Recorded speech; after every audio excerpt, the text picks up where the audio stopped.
The sixth layer is what the world sees. It is our most boring and banal layer. It is made up mostly of social cues and rules. Walk fast, stop at red lights, keep your eyes and hands to yourself. Below that is the fifth layer. Co-workers, teachers, I said whoever threw that paper, your mom's a hoe. Bosses, classmates, and neighbors see this layer. We don't know much about their personal lives, and they don't know much about ours. The relationships are friendly because of how often you'll see each other, but if you didn't work at this place, or study at this school, or live in this area, you wouldn't even know that this person existed.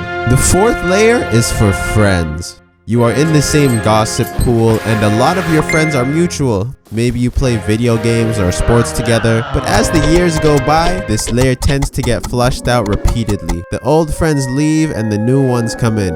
Below is the third layer. This is for your close friends and family. You feel bound to these people through life and death. There's very few things that can break a bond like this.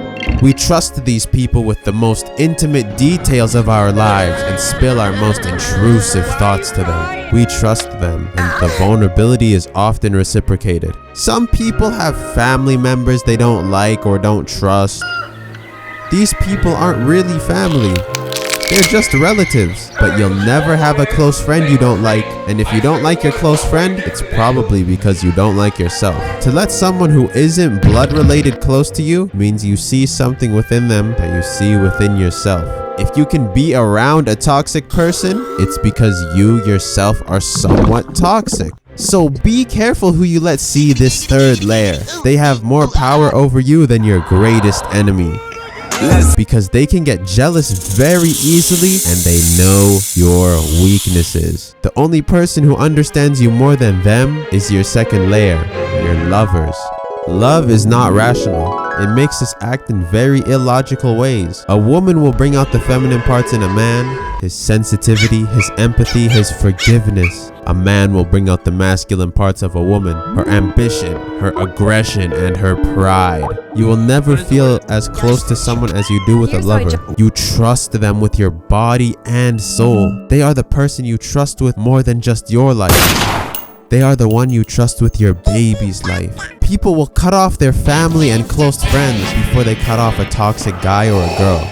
They know the most about you, but nobody knows you better than yourself. The first layer, the deepest. This is you. The things that you think but you never say. The things that you do when nobody is watching, and the things that you feel that you cannot explain. It impacts the other layers the most. A ripple in the deepest layer will send a shockwave. A small ripple would be something like changing your diet or getting a new job. A big ripple would be something like having a child and starting a family, going to fight in a war, or the death of a parent. These events have the power to change how you see the entire world. The inner circle is where most of your thoughts and decisions are born. Your inner self is the type of food you like, the way you walk, talk, and dress, how you respond to stress, the type of friends you make, the kind of lovers you choose, and the type of interests that you have. A lot of your inner self was determined before you were born, in your genes, and the rest was determined by the environment you were raised in. It is impossible or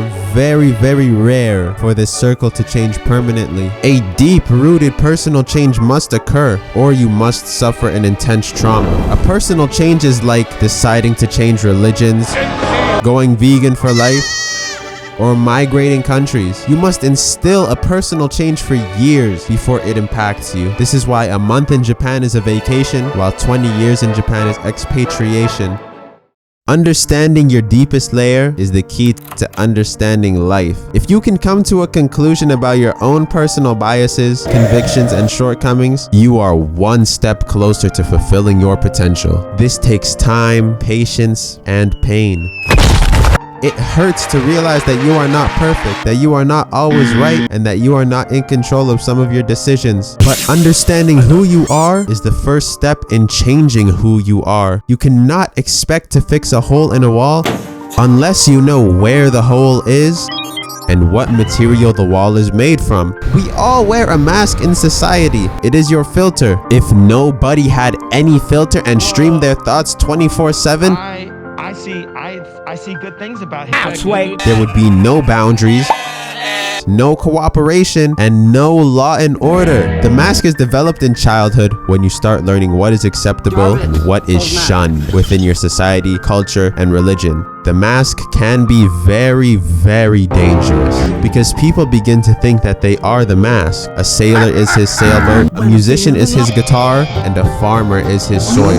This causes a repression of the shadow. The shadow is your unconscious, dark, and repressed thoughts. The shadow is responsible for those thoughts of racism, sexism, and violence. Things people get canceled for. A glimpse into someone's shadow is something like their sense of humor. If they find jokes about taking their own life, hurting people, or committing atrocities against men/women, this is their dark side, leaking out.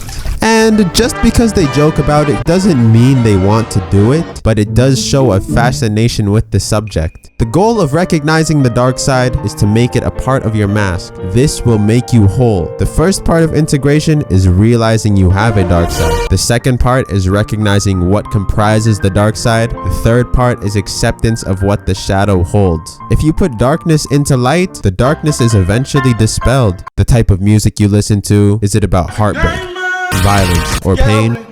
Is it from a culture that is not of your own? What about the movies and TV shows? What about in moments of fear and stress? Is your reaction fight, flight, or freeze? Is your shadow angry and aggressive, cowardly and sensitive, or vulnerable and indecisive? Once you recognize these signs, the third step, acceptance, is just constant recognition of what is on the inside. And over time, you will see your entire self in glory and garbage. You will not only see your darkness as a fact, but as a necessity. There could be no light without the dark, and the more you ignore the dark, the less light that shines. A lot of people go through life only trying to show the light. You must reject the fake. Do not try to copy anyone or hide anything, and be authentic. By accepting the darkness within yourself, you will build a strong moral foundation for what is right and what is wrong. You will have a much stronger intuition because you will trust the world's irrationality once you've accepted your own. You will be effortlessly yourself. Very few people are able to achieve this because they dismiss or justify their flaws. They don't critique their wrongdoings. You see, when we fail, we say the time wasn't right, or if they didn't do that, I wouldn't have done this, or they started it, when most of the time we have a pretty large part to play in our failures. Most people only look at the strengths and believe they are good at everything, or they only look at their weaknesses and believe they are good at nothing. If you can accurately judge your talents, you won't feel the need to waste time, you won't pursue the wrong path, and you will know what your life needs. Look inside. When stripped of everything, what do you become?